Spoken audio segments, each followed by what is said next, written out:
მადლობა, რომ სტუმარი ხართ. პირველი მაისიდან იწება ავიაობის მოსვლა ოკუპირებულ აფხაზეთს და რუსეთს შორის. მე მინდა გითხრათ, საქართველოს რა კონტრმექანიზმი აქვს იკაოსთვის რამდენად შედეგიან შეიძლება იყოს, არ შეიძლება ვებოდოთ და როგორ აფასებთ ამ პროცესს.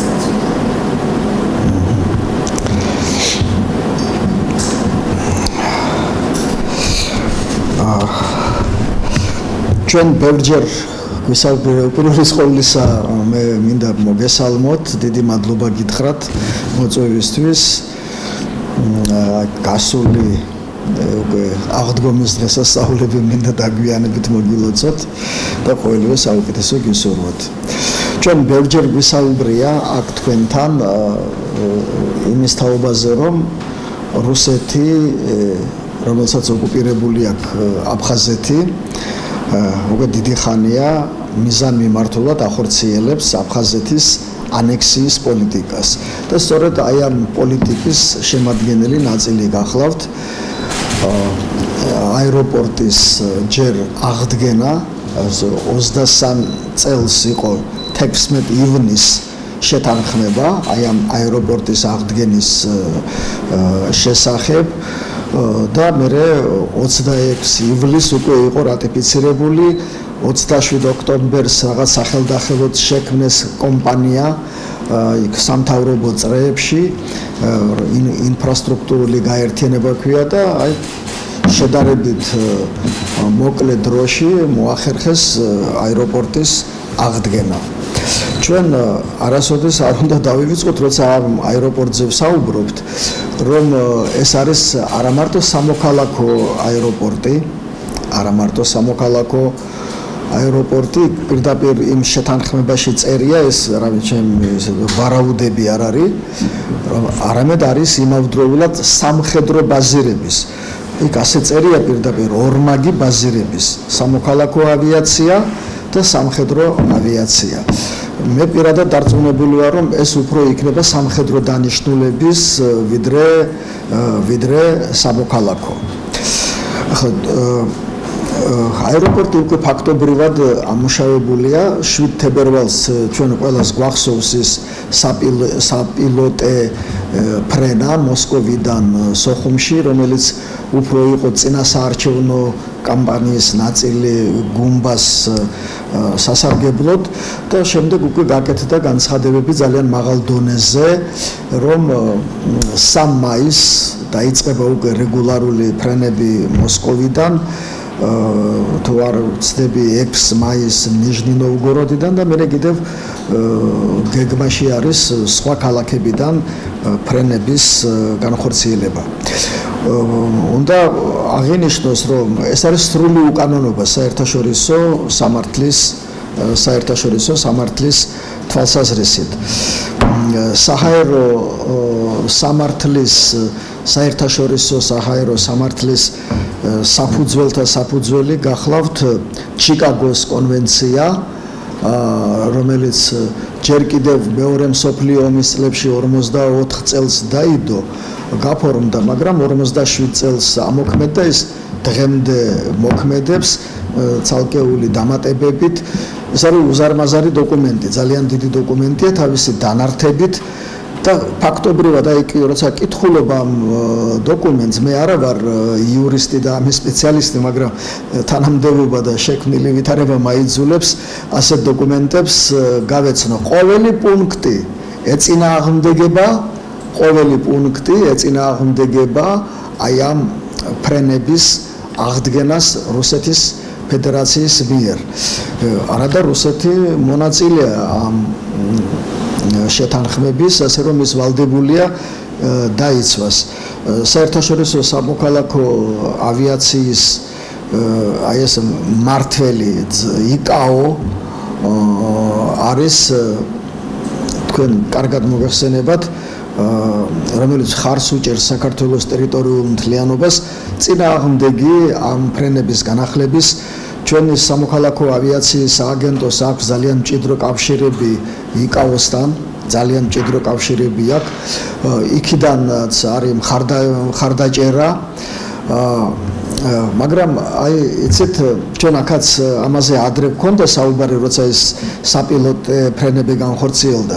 თქვენ გახსოვთ აი ეს დოკუმენტაცია, რომელიც იყო წარმოდგენილი იქ, როგორ რა ეწერა იქ, რომ ესე იგი სოხუმი, საქართველოს ბაბუშერა, საქართველოს სოხუმი, წარმოიდგინეთ ახლა აი სწორედ ეს ამ იკაოს შიშით და იმ დამატებითი სანქციების შიშით იყო გაკეთებული. მე არ ვიცი ახლა ეს რამდენად უშველის დამატებითი, რამდენად იხსნის დამატებითი სანქციებისაგან, მაგრამ აი რუსეთმა ძალიან კარგად იცის, რომ ის არ ღვევს საერთაშორისო სამართალს და ამიტომ ჩაწერეს იმ დოკუმენტაციაში, რომ სოხუმი ბაბუშერა, ეს სოხუმი და არა სოხუმ, როგორც ისინი წერენ და მე ეს არის საქართველო. აი პირდაპირ ჩვენ აქ წარმოვადგინეთ ეს დოკუმენტები და ეს საიდუმლოს არ წარმოადგენს, ეს თავისუფლად შეიძლება მაგის მოძიება სოციალურ ქსელებში. ასე რომ რუსეთმა კარგად იცის, რომ ის არ ღვევს ამ საერთაშორისო სამართალს, მაგრამ ახლა რუსეთისთვის ეს პირველი და უკანასკნელი შემთხვევა არ არის სამწუხაროდ და საუბედუროდ და ის თავის ამ უკანონობას აგრძელებს. აი კიდევ რა ბერკეტი შეიძლება არსებობდეს გარდა იმისა, რომ ჩვენი ხელისუფლება, სამოქალაქო ავიაციის სააგენტო საქართველოსი იკაოს დახმარებით მოქმედებენ. კიდევ ერთი ბერკეტი ეს შეიძლება იყოს ჟენევის ფორმატი, როდესაც საპილოტე ფრენები განხორციელდა 7 თებერვალს, უკვე 10 თებერვალს ჩატარდა აი იმ ჟენევის 63 რაუნდი მზადდებოდა და აი ამ მოსამზადებელი ღონისძიებების ფარგლებში იყო ჩამოსული თანათავმჯდომარეები და მათთან დაისვა ეგ საკითხი. და მე 4-5 მარტს 63 რაუნდი რო ჩატარდა ჟენევაში, იქ ეს ერთ-ერთ საკითხად იყო წარმოდგენილი, მაგრამ სამწუხაროდ მას მაინც და მაინც ესეთი შედეგები, რეალური შედეგები მას არ მოჰყოლია. და კიდევ ერთი ბერკეტი, რომელიც ჯერ ამოქმედებული არ არის და სამწუხაროდ შესაბამისი განცხადებებიც, აი ესეთი ხმამაღალი განცხადებები არ არის გაკეთებული. აი რაც მე თქვენ მოგახსენეთ, რომ ეს არის არა მხოლოდ სამოქალაქო ავიაციისთვის განკუთვნილი, არამედ არის სამხედრო ბაზირების. კი, მაგრამ ისმის კითხვა რა ეს სამხედრო ავიაცია, რომელიც იქნება განლაგებული შავი ზღვის სანაპიროზე, ვის წინააღმდეგ არის მიმართული? მარტო საქართველოსი? რა თქმა უნდა არა. საქართველოს აწინააღმდეგოთ ეს რაც არის გუდაუთაში ბომბორას აეროპორტი, ის სავსებით საკმარისია და ეს დამატებითი რისთვის არის საჭირო და ვისთვის არის და ვის წინააღმდეგ არის მიმართული? რა თქმა უნდა ნატოს წინააღმდეგ, ევროპის წინააღმდეგ, ამიტომ ჩვენ ველოდებით, რომ ნატო, ასევე ევროკავშირი ამას კარგად გაიაზრებენ და შესაბამის განცხადებებს გააკეთებენ და გარკვეულ ზეწოლას განახორციელებენ რუსეთის წინააღმდეგ იმისათვის, რომ შეწყდეს აი ამ აეროპორტის უკანონო ექსპლუატაცია. აი ძირითადი აი ეს ბერკეტები, რომელიც ჩვენ გაგვაჩნია, მაგრამ აი რამდენად ქმედითია ეს ბერკეტები, სამწუხაროდ ხედავთ, რომ ჯერჯერობით მაინც და მაინც ქმედითი არ არის და ეს გასაგებიც არის. კიდევ ერთხელ გავიმეორებ თავიდან ნათქვამს, რომ ამ აეროპორტის ათვისება, ამოქმედდა აეროპორტი, მაგრამ რა იქ აფხაზები მუშაობენ? სათყავთ მათ ამის სპეციალისტები, რა აფხაზები დაფრინავენ, აფხაზები მართავენ ამ აეროპორტს თუ როგორ? რა თქმა უნდა არა, შეიძლება იქ ბილეთის გამყიდველები იყვნენ აფხაზები და მორჩა, ან იქ დაცვაში შემუშაობდნენ, მაგრამ ეს არის რუსული აეროპორტია, სუფთა რუსული აეროპორტი და ეს არის სწორედ აი ანექსიის შემადგენელი ნაწილი, რასაც აი ანექსიონისტური პოლიტიკის შემადგენელი ნაწილი, რასაც რუსეთი ახორციელებს უკვე წლების განმავლობაში.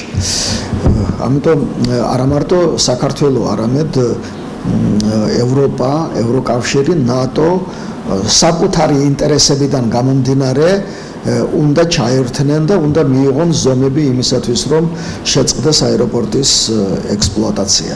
Badročiko, asteroida Timotajan koncert 9 marsis polisdevში მოსკოვში ჩადის ოფიციალურზე მოსკოვში ჩადის უბა როგორც გავრცელდა ინფორმაცია პუტინის გარდაქმნის მიხედვით მოსკოვა და ასევე გავრცელებული ინფორმაცია ცხინვალის ეწოდათ ხელისუფლებას მიწვევა რაზე მიანიშნებს ეს ცხინვალის ხელისუფლებას აქვს თუ არა მიწვევა ჩემი ინფორმაციით ეს მიწვევა მათ მიღებული აქვთ არის ასეთი საინფორმაციო სააგენტო თქვენ რა თქმა უნდა იცით Sputnik Yuzhnaya Ossetia ასე ქვია აი ამ საინფორმაციო სააგენტომ ჯერ კიდევ 22 აპრილს გავრცელა ინფორმაცია რომ გაგლოევმა მიიღო ასეთი მიწვევა და ის ჩადის 9 მაისს მოსკოვში. ასე რომ ორივე სეპარატისტული რეგიონის პირველ პირებს de facto ხელმძღვანელებს მიწვევა მიღებული აქვთ. მაგრამ აი რატომ არის ეს ფაქტი მნიშვნელოვანი ბჭყალებში მინდა ეს სიტყვა ვიხმარო. აი 10 წლის წინ მიუხედავად იმისა რომ რუსეთი მაშინაც ოკუპანტი იყო ნახევარი მსოფლიო იყო ჩამოსული 70 წლის თავზე მოსკოვში 9 მაისს ნახევარი მსოფლიო იყო ჩამოსული ამერიკის შეერთებული შტატების ჩათვლით და რა ვიცი მთელი ევროპა და ასე შემდეგ და დღეს იქ ჩადის აი ოფიციალური მონაცემებით 6 პოსტსაბჭოთა სახელმწიფოს ხელმძღვანელი ბელორუსია აზერბაიჯანი, ყაზახეთი და შუა აზიის კიდევ 3 რესპუბლიკა თურქმენეთის გარდა, ანუ ყირგიზეთი, ტაჯიკეთი, უზბეკეთი, თურქმენეთიც არ ჩადის, სომხეთი არ ჩადის. ასევე ევროპიდან ჩადიან სერბეთი, სლოვაკეთი და ბოსნია-ჰერცეგოვინა. აი ეს 3 ქვეყანა. მაგრამ აქ ძალიან მნიშვნელოვანია რომ ჩადის ჩინეთის პირველი პირი სი ძინპინი ჩადის ინდოეთის და მისი პირველი პირი პრემიერ-მინისტრის მოდის ხელმძღვანელობით ჩადის ძალიან დიდი სახელმწიფოს ბრაზილიის პრეზიდენტი და ასევე ჩადის ვენესუელა ახლა გინდ იყოს და გინდარა მაგრამ მაინც სახელმწიფოა და აი ეს რამდენი 13-14 სახელმწიფო ჩადის სულ ამიტომ მოსკოვისთვის მნიშვნელოვანია რომ ეს რიცხვი როგორმე გაიზარდოს და აი ესეთი სახელმწიფო ბჭყალებში როგორიც არის სამხრეთ ოსეთი და აფხაზეთი ყავთ მიწვეული მე მინდა შეგახსენოთ რომ როდესაც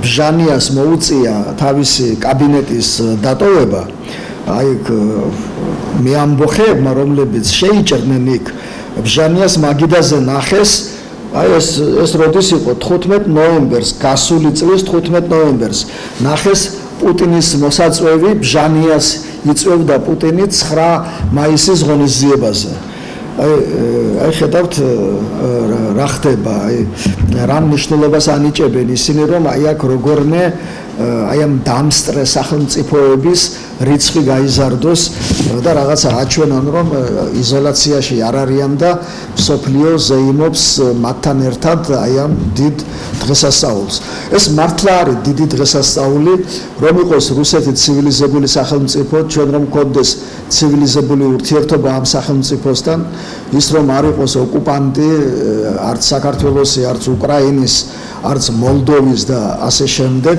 და მართლა ნორმალური სახელმწიფო რომ იყოს ამჯერადაც ნახევარი მსოფლიო ჩავიდოდა იქ ჩვენც ჩავიდოდით იმიტომ რომ ძალიან დიდი წვლილი მიუძღვის საქართველოს და ქართველებს მეორე მსოფლიო ომში აი ამ გამარჯვებაში დიდი ბოროტების ფაშიზმის წინააღმდეგ ბრძოლაში. ეს მართლა არის მოვლენა, მაგრამ რუსეთს არ აქვს უფლება მიითვისოს ეს თარიღი და ესე იგი რუსეთი გახდეს წარმმართველი, რომ აი მე ვარ და მე ვზეიმობ და დანარჩენები ჩემი სტუმრები არიან. შეიძლება რუსეთი თვითონ იყოს სტუმარი სხვა სახელმწიფოების, იმიტომ რომ მარტო რუსეთს არ გაუმარჯვია იმ მეორე მსოფლიო ომში. იგივე უკრაინა, რომელიც ახლა ნანგრევებშია, ყველაზე მეტად დაზარალდა, მთელი უკრაინა იყო ოკუპირებული და აი თუ ერთსულ მოსახლეზე გავიანგარიშებთ, ყველაზე დიდი დანაკლისი, ცოცხალი ძალი სწორედ გააჩნია უკრაინას. ასე რომ ეს რუსეთმა რა ვიცი აქცია თავისი აი ამ იმპერიული პოლიტიკის შემადგენელ ნაწილად სამწუხაროდ და საუბედუროდ და არიან სახელმწიფოები, აგერ მე ჩამოგითვალეთ, რომლებიც აყვნენ აი ამას და ცდილობენ იქ მიიღონ მონაწილეობა. ეს მათი საქმეა, მათი სუვერენული უფლება, მაგრამ ეს არის დანარჩენი მსოფლიოს აი პირდაპირ შეურაცხყოფა აი იმ აღლუმში მონაწილეობა და პუტინის გვერდით დგომა 9 მაისს. და კიდევ ბოლოს ყოველდღიური შეფასება ეს განცხადების ეს არის ეგრეთ წოდებული საქართველოს პრემიერ-მინისტრის ოკუპირებული აფხაზეთის რომელმაც თქვა რომ საქართველოს ოკუპირებული ტერიტორიების შესახებ კანონი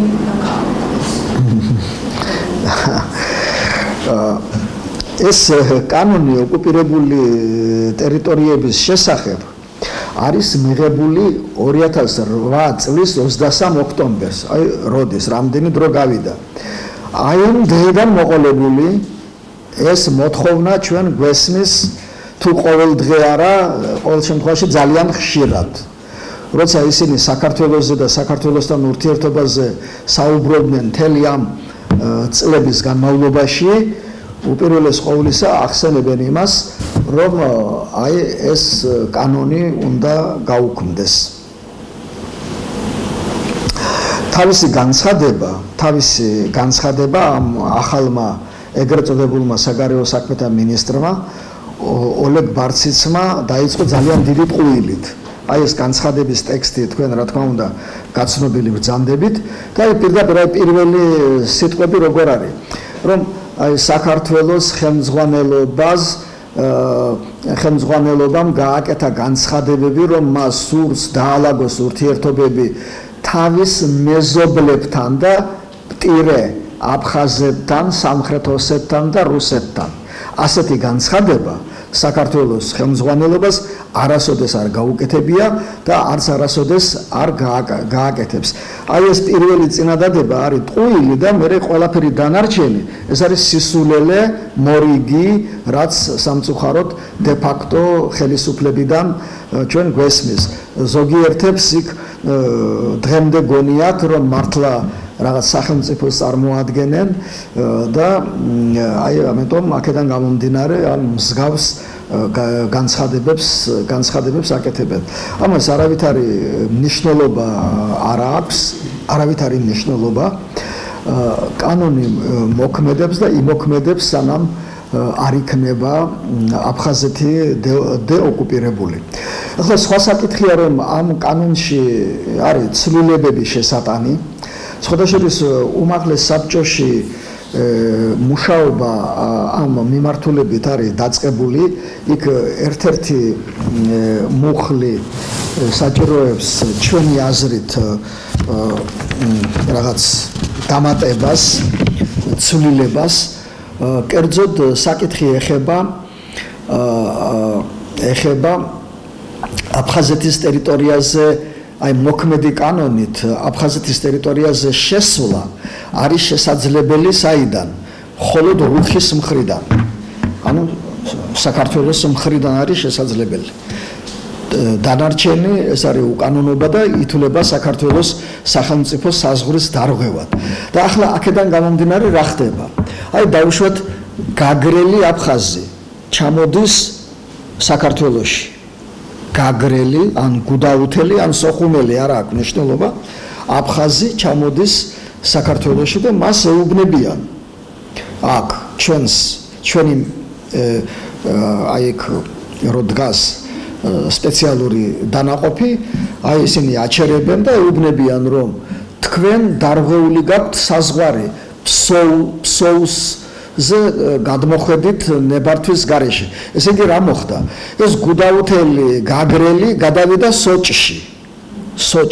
და ამ კანონის მიხედვით მან უნდა დაარტყას წრე, ხო და უნდა შემოვიდეს აქეთ საქართველოში და მე რუხის გავლით უნდა შევიდეს და მე უნდა წავიდეს გაგრაში. ნუ სოჭი და გაგრა მოგეხსენებათ გვერდ არის, აი როგორც თბილისი და რუსთავია, ხო შეიძლება ცოტა მეტი მანძილი იყოს, მაგრამ დაახლოებით აი ასეა. ხო და ახლა თქვენ არ გინდათ რომ აი ასეთი წრე ურტყათ. ამიტომ აი აქ მოსაფიქრებელია, შეიძლება რაღაცა იყოს იქ საკითხები, რომელიც საჭიროებს ახალ რეგულაციას თანამედროვე რეალიების გათვალისწინებით, ისევ და ისევ ჩვენი პოლიტიკის გათვალისწინებით, რომელიც მიმართულია აფხაზურ საზოგადოებასთან ურთიერთობის აღდგენისკენ, დაახლოებისკენ, ნდობის აღდგენისკენ. აი ეს პირიქით ხელს უშლის აფხაზურ საზოგადოებასთან დაახლოებას. ის ადამიანები ვერ მოდიან აქეთ, მათ ან აჯარიმებენ, ან უკან აბრუნებენ და მე რეკავენ თავიანთ ნაცნობებთან, ხდება მთელი რა ვიცი პარლამენტის ჩართვა, მთავრობის ჩართვა, საქართველოსი ჩვენი მთავრობა, აფხაზეთის მთავრობა ერთვება და ნუ რაღაცნაირად გამოდიან სიტუაციიდან, მაგრამ ეს მაინც პრობლემად რჩება. ამიტომ ცვლილებები შესაძლებელია, მაგრამ მათ აქვთ ხედველობაში არა ცვლილებები და ცალკეული მუხლები, არამედ თვითონ კანონი, ოკუპირებული ტერიტორია აღიზიანებს მათ, თითქოს არ იყვნენ ოკუპირებულები. თუ ოკუპირებულები არ არიან და ანექსიის საფრთხე არ არის, მაშინ რატომ მოხდა ეს გადატრიალება და რატო გამოვიდა აფხაზური საზოგადოება ქუჩაში და რატომ გადაატრიალა ეს ხელისუფლება სულ რაღაც 2 საათში. იმიტომ რომ ესეთი მასობრივი პროტესტი იყო, გახსოვთ, რა მოხდა? აი ზუსტად ანექსიის შიშით. ეს ტერიტორია ოკუპირებულია და აი ანექსიის შიშით მოხდა ეს ყოველივე. და აი თვითონ მათი მოქმედება რეალური ადასტურებს იმას, რომ ეს არის ოკუპირებული და ანექსიის საფრთხის ქვეშ მყოფი ტერიტორია. ამიტომ არავითარი გაუქმება ეს სასაცილო ამაზე საუბარიც კი.